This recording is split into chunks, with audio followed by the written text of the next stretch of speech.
nih. Ada jilbab. Iya.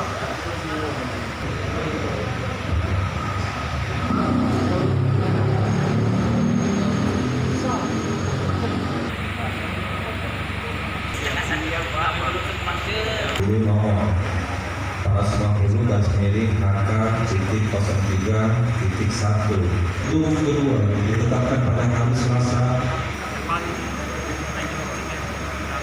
Surat keputusan yang dikeluarkan MK melalui surat kepada Kabupaten Kota yang melaksanakan pidana di tahun 2020. Setelah itu baru kita diperbolehkan menetapkan pasal ancaman tertinggi.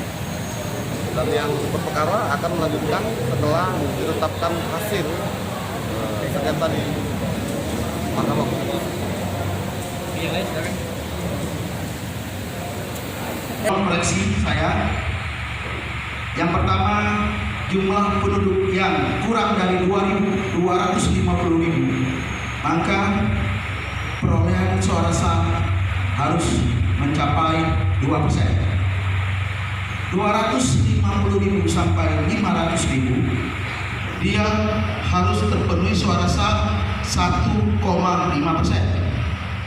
Di atas 500.000, dia terpenuhi